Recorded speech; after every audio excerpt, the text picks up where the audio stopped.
ऐसा नहीं है कि इन्होंने ही चलाया, इनसे पहले भी सतनाम पंथ किसी ने चलाया है। इनका विशेष कहना है कि जो घासीदास जी है वो जगजीवन दास जी के किसी शिष्य से प्रभावित हुए थे। अच्छा, दास जी जो थे उन्होंने मतलब तपस्या की थी। तो यहाँ पे आप देखिए सतनाम का पहले तो अर्थ देखिए, सच्चा नाम या परमात्मा का नाम इन्होंने लिखा है। अर्थात वो एक सच्चा नाम होता है जो गुरु बताता है, सतगुरु गुप्त होता है। ये कबीर साहब ने अपनी बात में लिखा है कि वो गुप्त नाम है और वो हर किसी को नहीं बताया जाता। इसी बात का प्रमाण एक वेद में देखिएगा, हमारे बताते हैं, ये है ऋग्वेद। नमस्कार दर्शकों, अभी हम सतलोक आश्रम पैदल में हैं और आप सबका स्वागत है हमारे यूट्यूब चैनल सत्यान रिवॉल्यूशन। जैसे कि यहाँ पर संत रामपाल जी महाराज के माध्यम से 3 दिवसीय भंडारे का आयोजन किया गया और यहाँ पर एक आध्यात्मिक प्रदर्शनी भी लगाई गई है। तो यहाँ आप देख पा रहे हैं मेरे पीछे काफी सारे संत रखे हुए हैं और यहाँ पर इन लोगों के माध्यम से बताया जा रहा है कि कौन से ग्रंथ में क्या प्रमाण दिए गए हैं। तो हम यहाँ पर इसी बात करने की कोशिश करेंगे जो सर हमारे साथ में यहाँ पे बने हुए हैं। आप थोड़ा सा यहाँ पर दिखाइए कि देखिए यहाँ कितने सारे ग्रंथ रखे हुए हैं, जैसे कि यहाँ पर कबीर विजय भी रखा हुआ है, गरुड़ पुराण रखे हुए हैं, इधर संत गुरु घासीदास जी इनका भी रखा हुआ है और श्री रामचरितमानस वैसे धम्मपद, मतलब कि अलग अलग धर्मों के सदग्रंथ रखे हुए हैं। नमस्कार सर। जी नमस्ते। सर आपसे हमें थोड़ा सा बताइए कि कबीर विजय भी रखा हुआ है, कबीर सागर वगैरह भी रखा हुआ है यहाँ पर और गुरु घासीदास जी की भी किताब रखी हुई है, तो दोनों में क्या समानता है और क्या भिन्नता है आप जी को नजर आती है? आप हमें थोड़ा सा समझाने की कोशिश कीजिए ताकि हम अपने दर्शकों के सामने क्लियर कर पाए कि कबीर साहिब जी और गुरु घासीदास जी में क्या समानता और क्या भिन्नता रही होगी उस समय, तो आप थोड़ा सा क्लियर कीजिए। देखिएगा, जैसा कि आपने प्रश्न किया है वो ठीक किया है। ये जो कबीर साहब है और इनके जो मत पे चलने वाले जितने भी संत महापुरुष हैं, जैसे कि घासीदास जी, गीसादास जी, रविदास जी, मतलब जो निर्गुण ब्रह्म की जो बात करते हैं, ये एक संत मत होता है। और इस संत मत में क्या होता है कि पूर्ण परमात्मा जो है उसकी और जानकारी दी जाती है और कुछ संत संकेत करते हैं। तो इस संत मत के अंतर्गत जो है जो कबीर साहब है जो है कि जो हमारे साहित्यकार में है अभी तक, जैसे रामधारी सिंह दिनकर, रामचंद्र शुक्ल जी और भी बहुत सारे ऐसे लेखक कवि हुए हैं। उन्होंने जब साहित्यकारों ने ये चीज खोजी और निर्णय किया तो उन्होंने अपनी रचनाओं में और अपनी जो लेखन में बताया है कि जो कबीर साहब है हिंदी साहित्य में बिल्कुल काव्य धारा के प्रणेता है। अर्थात ज्ञान मार्गी जो काव्य है, ज्ञान मार्गी जो धारा है, भक्ति धारा, उसके प्रणेता कबीर साहब है। जब तक इस संसार में कबीर साहब का अवतरण नहीं हुआ था, जब तक वो आए नहीं थे, तब तक ये ज्ञान मार्ग नहीं था। तब तक वो पुरानी जो रीति रिवाज कुरीतियां जो भी था वही चलती थी, तो वेद चलता था। लेकिन कबीर साहब जब इस संसार में अवतरित हुए, उन्होंने अपने वाणियों द्वारा, अपने ज्ञान द्वारा एक ऐसा अद्भुत ज्ञान चलाया जिसमें उन्होंने उस परम पिता परमात्मा की सच्चाई बताई कि कौन है, कहाँ है, कैसा है। और वो ज्ञान जब पूरे विश्व में उन्होंने, पूरे भारत में फैलाया, उन्होंने लोगों को समझाया, तो उसके बाद उनसे बहुत सी शाखाएं निकली, मतलब उन सब बहुत से ज्ञान लिए लोगों ने।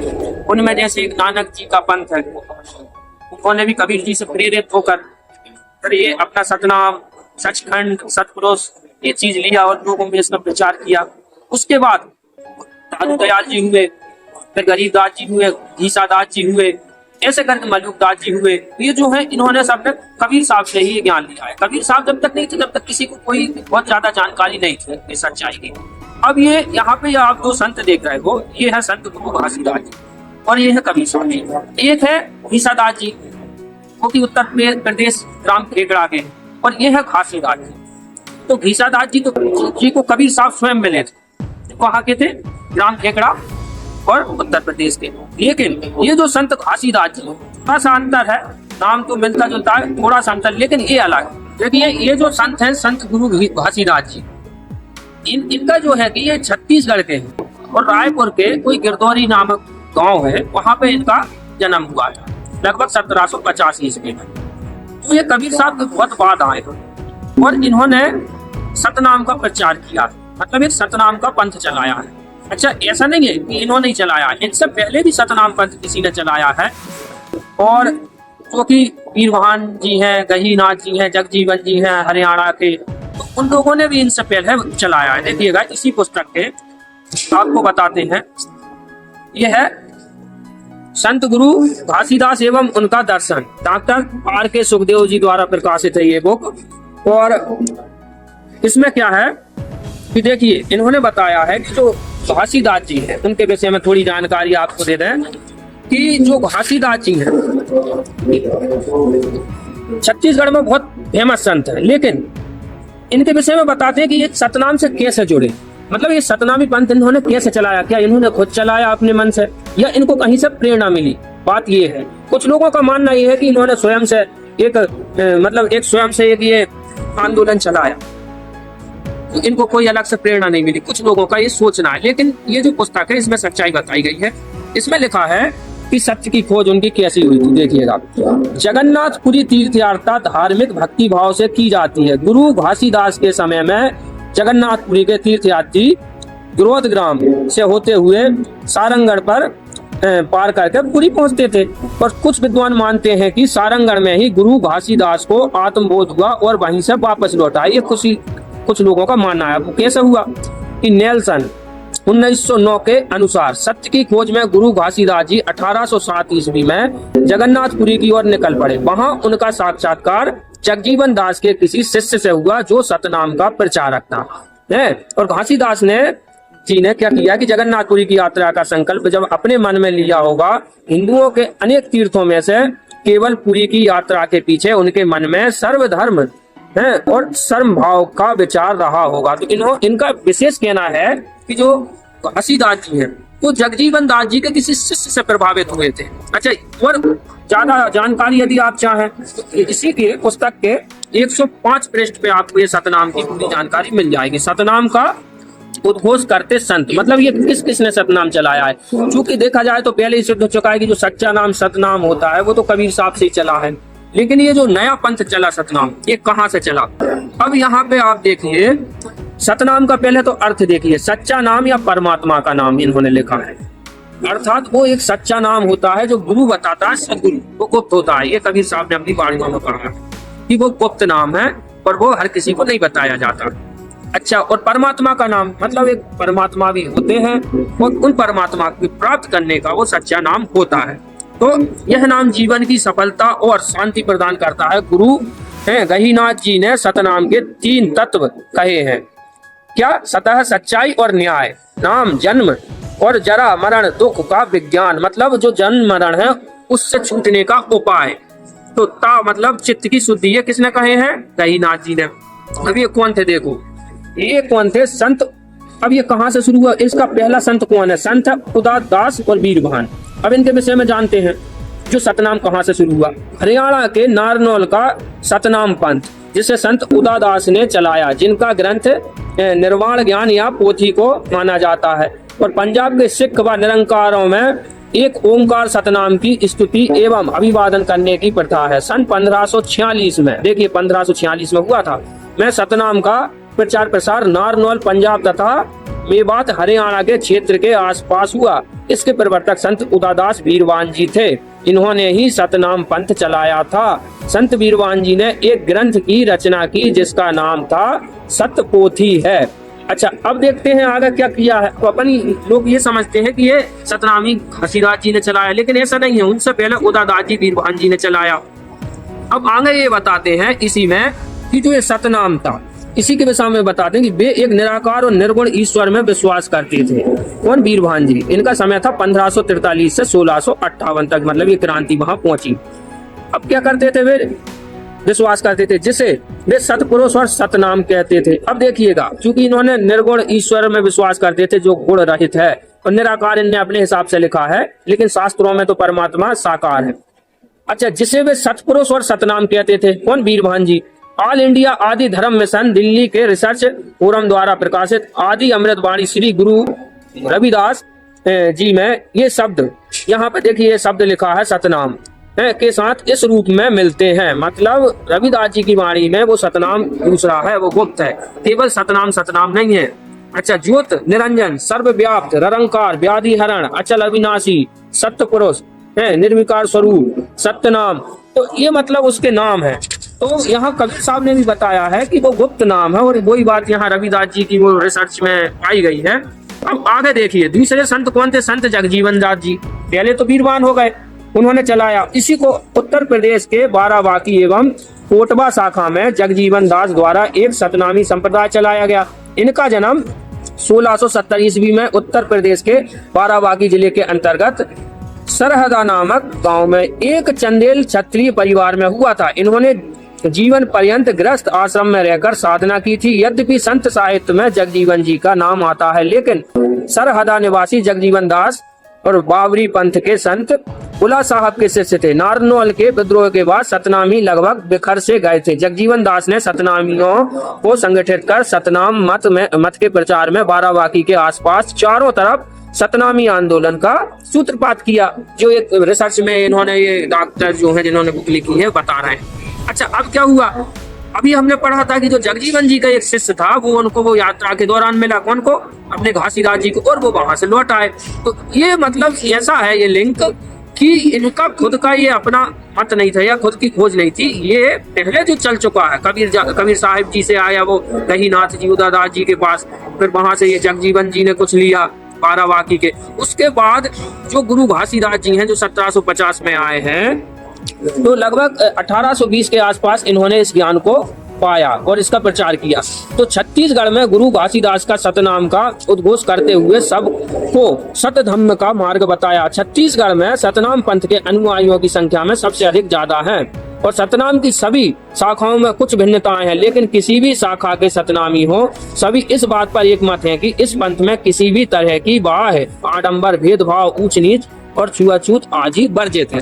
तो यहाँ पे आपको सिर्फ ये बताने का उद्देश्य था कि जो सतनाम है बहुत पहले से चला आ रहा है। बस ये जो संत हैं घासीदास जी, इन्होंने तो उसको केवल वहां जगजीवन दास जी के किसी शिष्य से सुन के और उस दिशा में, मतलब वो ज्ञान सुना होगा इन्होंने, तो उस ज्ञान को अंगीकार करके, स्वीकार करके और थोड़ा उसमें मतलब साधना की, जो अपने हिसाब से मन से की, कोई तप किया, इनने ऐसा बताया जाता है। तो इस हिसाब से वो आगे बढ़े इस मार्ग में। सर, हमें आपको बताया था कि जो सतनामी पंथ है घासीदास जी का, वो लोग परमात्मा को निराकार मानते हैं, जैसे कि यहाँ पर आपने दिखाया था कि वे एक निराकार और निर्गुण ईश्वर में विश्वास करते थे। तो इसका खंडन करते हुए आपने कहा था परमात्मा तो साकार है, और इसका आपने कहा था कि किसी सदग्रंथ में प्रमाण। तो क्या आप हमें ये प्रमाणित कर सकते हैं कि परमात्मा साकार है? हाँ जी, बिल्कुल। परमात्मा की तरह से दास बताना चाहता है कि सतपुरुष भगवान की बात उसमें लिखी हुई है और सतनाम की बात लिखी है। तो जो सतपुरुष भगवान है वो तो साकार। अब इनके पंथ में क्या है कि कुछ लोग तो ये कहते हैं कि परमात्मा निराकार है, कुछ लोग कहते हैं कि तुम मानते ही नहीं है कि कोई परमात्मा भी है, कोई प्रकृति को मानता है। तो बस से मतांतर है, लेकिन प्रश्न ये है कि परमात्मा साकार है निराकार। इस वजह से देखिए कबीर साहब ने अपनी वाणियों में प्रश्न काटा है। जैसे कबीर साहब का एक लिखा हुआ ग्रंथ है कबीर साहिब, क्योंकि धर्मदास जी को कबीर साहब ने सृष्टि के बताया है, उसमें और सारी जानकारी दी। तो उस ग्रंथ में आपको बताते हैं कि परमात्मा साकार की निराकार है। ये कबीर सागर और ये कबीर पंथ में बहुत प्रमाणित ग्रंथ है। और इसके जो कबीर सागर के ज्ञान प्रकाश, बोध सागर के जो है ज्ञान प्रकाश नामक अध्याय में आपको बताते हैं परमात्मा का स्वरूप। इसके 58 पृष्ठ पे लिखा है, कबीर साहब बताते हैं कि जब धर्मदास जी को लेके गए थे कहाँ सतलोक, तब वहां उन्होंने क्या देखा, परमात्मा को किस रूप में देखा। तो वहां जब वो लेके गए थे तो वहां की बात बताते कि 16 सरबी हंसन छवि मोहा और देह घ्राण शुभ अमृत सोहा। वहाँ जो मनुष्य है, वहाँ जो जीव हैं, उनके जो शरीर है उसमें 16 सूर्यों का प्रकाश है, उनमें देह है, नाक है और मतलब उनके बहुत सभी अंग है। आगे क्या कहते हैं नीचे कि सिंहासन छवि देखत मनमोहा अद्भुत अमित कलातन सोहा। वहां धर्मदास जी ने सिंहासन पर मतलब सतपुरुष जी की छवि देखी और जिनका अद्भुत अमित कलातन सोहा, बहुत अद्भुत और अमित स्वरूप था उनका। पुरुष राम एक कला अनंता और वर्णत को तपावे अंता। वो परमात्मा पुरुष जो है सतपुरुष, उनके एक रूप में अनंत कलाएं थी और उनकी कला का जो है वर्णन कोई नहीं कर सकता। और एक रोम रवि शशि कोटि सम और नख कोटिन में मलिन रवि सा। उनका एक रोम में करोड़ों सूर्य करोड़ों चंद्रमा मिला दो, इतना तो उनका रूढ़ था। और नख कोटिन विदु मलिन रवि सा, उनके एक नख की शोभा इतनी थी कि करोड़ों चंद्रमा को भी वो और करोड़ों सूर्यों को भी मलिन कर दे, मतलब उनकी प्रकाश को फीका कर दे। तो पुरुष प्रकाश सतलोक अंजूरा तहाँ न पहुंचे निरंजन चोरा। तो जहाँ वो परमात्मा पुरुष सत्पुरुष रहते हैं वहाँ ये जो दो तीन ब्रह्म वो नहीं पहुंच सकता। और यहाँ पुरुष कबीर देखा एक भाई धर्मदास उन्हीं रहे रह जाए। पुरुष मतलब परमात्मा जी और कबीर जी को एक रूप देखा वहां पे कौन है, धर्मदास जी ने। तो धर्मदास जी को लज्जा आई कि मैं तो उनको साधारण मान रहा था। तो सीधी बात है, परमात्मा सिंहासन पे बैठे हैं, उनके रोमकोप की शोभा भी वहां वर्णन है। तो ये चीज यहाँ कबीर सागर में हम देख चुके हैं। इसी बात का प्रमाण ऋग्वेद में देते हैं। देखिएगा हमारे गुरु बताते हैं, ये है ऋग्वेद। अब ऋग्वेद में भी परमात्मा साकार है। अब यहाँ ऋग्वेद के अध्याय ये है सूक्त मंडल है 9, सूक्त है 81। अब इसके मंत्र आपको एक में देखते हैं कि इसमें लिखा है कि जो परमात्मा है वो मतलब राजा के समान दर्शनीय है।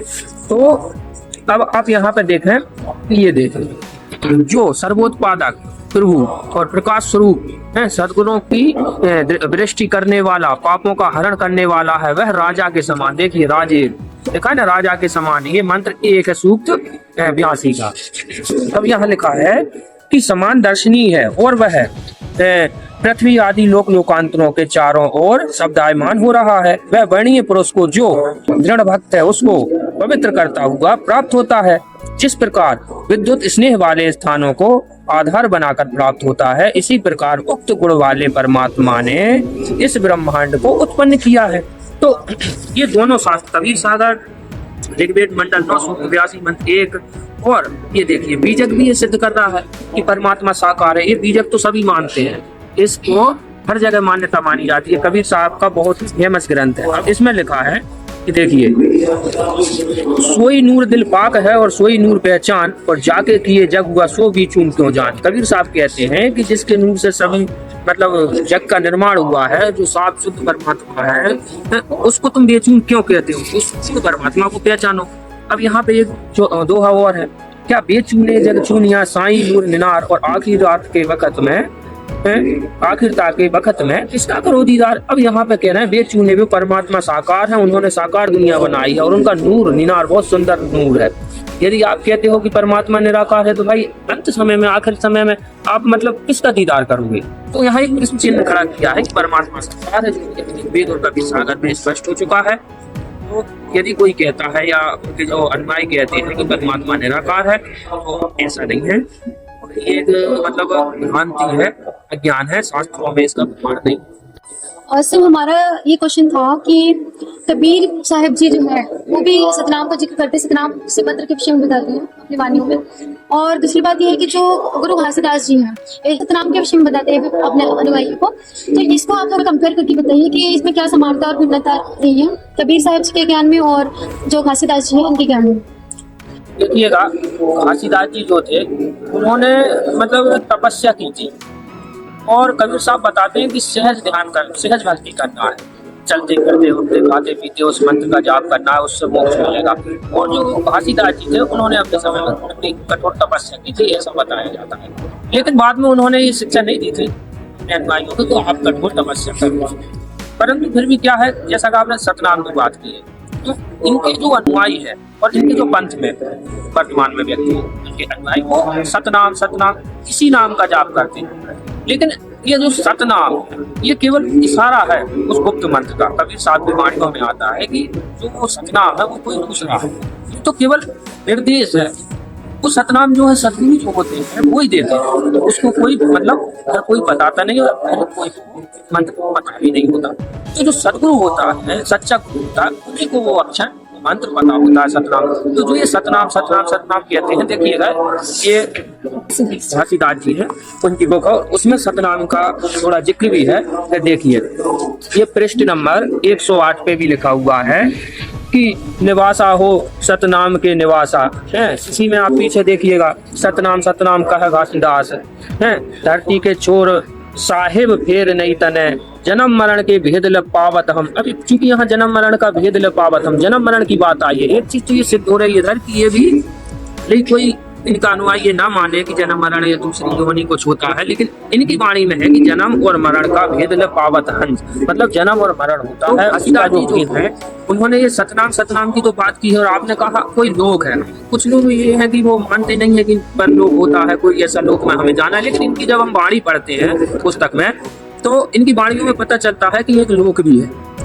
देखिए इसमें लिखा है कि बंगला अजब बने रे भाई, बंगला अजब बने रे, और नए नाम है परमेश्वर देखे। देखो ये बंगला मतलब ये हमारा शरीर है, इसी शरीर में हमें परमात्मा को देखना है। मतलब जो देव है, जो परमात्मा है, वो इसी शरीर में देखना है। मतलब ये एक साधना का तरीका होता है, कबीर साहब ने भी बताया है।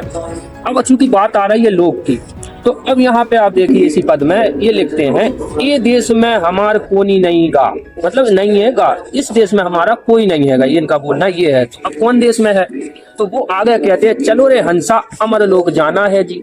अब देखिए ये देश मतलब ये पृथ्वी लोक, मृत्यु लोक और अमर लोक, मतलब एक ऊपर सतलोक होता है, जैसे सामने संतों ने अमर लोक, सतलोक में परम पद गीता में बोला गया है, तो परम धाम, तो ये वही है जहाँ जाने के बाद दोबारा मनुष्य संसार में नहीं आता। अच्छा सर मतलब यहाँ पर ये क्लियर हो रहा है, जैसे हमने भी सुन रखा है कि वो जो घासीदास है इनके अनुयायी ये मानते हैं कि कोई स्वर्ग नरक नहीं होता है, मृत्यु के पश्चात हमको किसी अन्य लोक में नहीं जाना पड़ता। तो यहाँ पर आप जो बता रहे हो, जो प्रमाण अभी दिखा रहे हो, जिससे क्लियर हो रहा है कि घासीदास जी इसको मानते थे जी।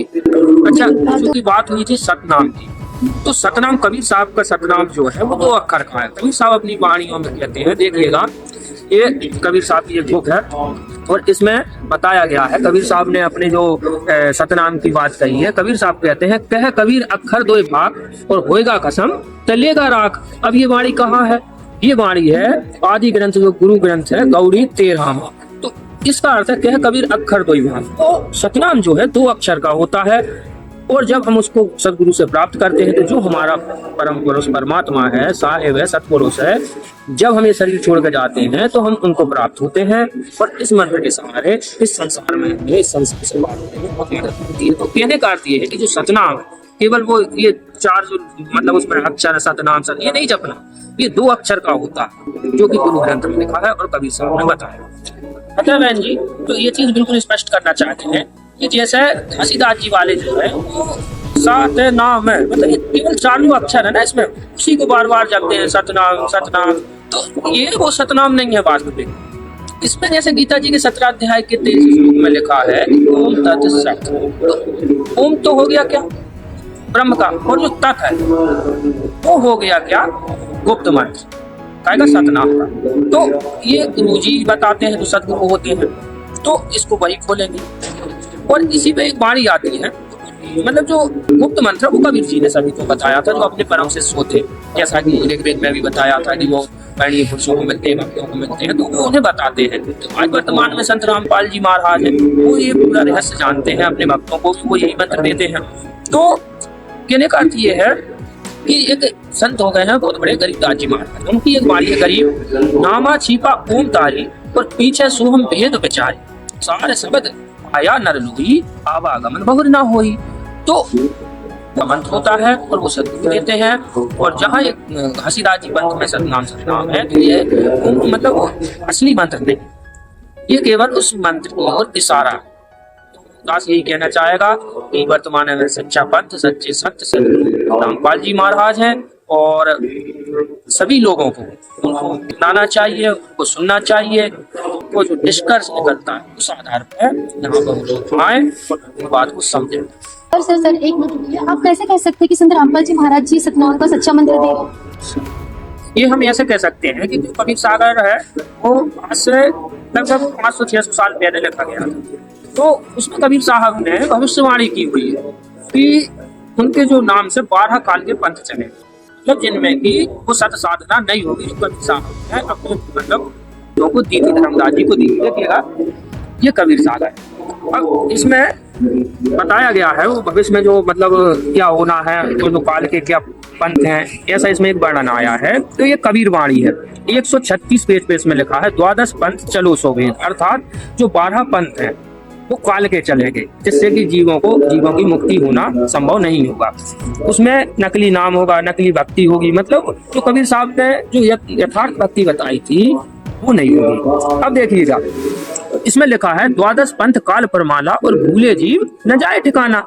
अब यहाँ पे आप देखें ताते आदम कई हमरा का वंश हमार चूड़ामणि शाखा, फिर प्रथम जागू हो गया, दूसरा सुरति गोपाल हो गए, तीसरे मुन्ने रंजन, चौथे पंथ टकसार हैं।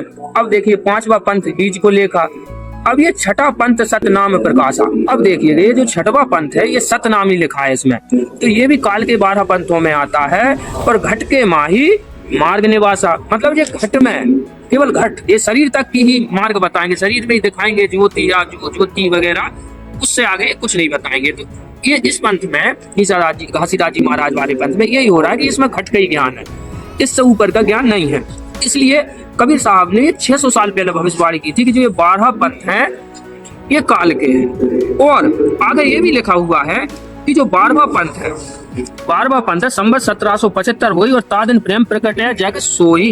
ये देखिएगा संवत 1775 हुई, तादिन प्रेम प्रकट है जग सोई। और आज्ञा रहे ब्रह्म बोध लावे, कोली चमार सभी के घर खावे। और साकी हमारे लिए जीव समझावे, असंख्य जन्म और ना पावे। और 12 पंथ प्रकट हो वाणी, शब्द हमारे की निर्णय ठानी। अस्थिर धर्म का मरम न पावे, ये 12 पंथ हम ही को ध्यान। मतलब ये कह रहे हैं कि ये जो 12 पंथ हैं ये हम ही को ध्याएंगे, लेकिन ये या इनके जो अनुयायी हैं उस पूर्ण परमात्मा का भेद नहीं पा पाएंगे। तो आगे लिखा है 12वें पंथ हम चले आवे। कबीर साहब कहते हैं 12वें पंथ हम चलावे और सब पंथ मिटाकर एक पंथ चलावे, मतलब सभी पंथ मिटाकर एक पंथ चलाएंगे। और तब लगी बोध पुरी चमारा, फिर तुम बोधो राज दरबारा। प्रथम चरण कलयुग निर्याना, तब मगहर मांडो मैदाना। और धर्म राय मांडो बाजी, तब धरी बोधो पंडित काजी। 52 वीर कबीर कहाऊं भव सागर सोची मुक्त हूं। अर्थात ये है कि पहले जो वाले लोगों को ज्ञान कराएंगे, इसमें लिखा है, उसके बाद जो पंडित काजी हैं उन लोगों को कबीर साहब ज्ञान कराएंगे। 12वें पंथ में जो गरीबदास जी का पंथ है, जो 12 पंथ है उसमें की सतनामी भी शामिल है, उसमें चलते हुए 12वें पंथ में कबीर साहब स्वयं आएंगे और वो पूरी सृष्टि को पार लगाएंगे भवसागर से। अच्छा, इसी का एक प्रमाण और मिलता है जो कि कबीर साहब हैं, ये बताते हैं। देखिए ये है स्वसम वेद बोध, पृष्ठ नंबर 171 पे जब आप पढ़ेंगे तो वहां पे आप पाएंगे कबीर साहब ने एक भविष्यवाणी और कही है। जो 12वें पंथ में चलकर आएंगे वो क्या होंगे कि 5 सहस्र 500 जब कलयुग बीत जाए और महापुरुष फरमान तब जग तारण को आए। हिंदू तुर्क आदिक सवै जेते जीव जहान, और सत्य नाम की साख गए वो पावे पद निर्माण। मतलब जब कलयुग 5505 वर्ष बीत जाएगा तब एक महापुरुष आएगा जो कि सारी सृष्टि को, हिंदू मुस्लिम सिख ईसाई सबको एक कर देंगे और अपने जो सत्य नाम है उसका, मतलब उसका ज्ञान, जो सच्चा ज्ञान है, सच्चा सत्य नाम है, उसकी जानकारी अपने भक्तों को देंगे।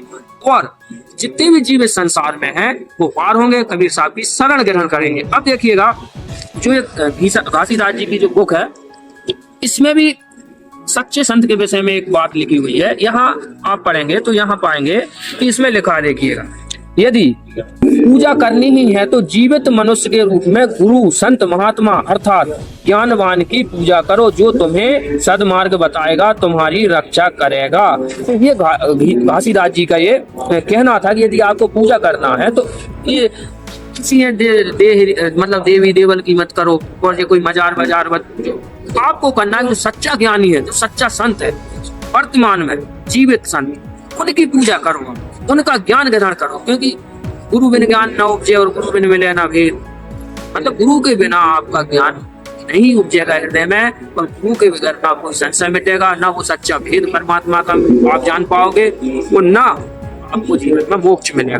तो यही घासीदास जी भी बोल के गए हैं कि भाई जो वर्तमान में सच्चे संत हो उनकी सेवा करो और उनको समझ लो। और आज वर्तमान में संत रामपाल जी महाराज जो कि हरियाणा राज्य में है, वही सच्चे सदगुरु हैं और उनकी शरण सभी को ग्रहण करना चाहिए। धन्यवाद।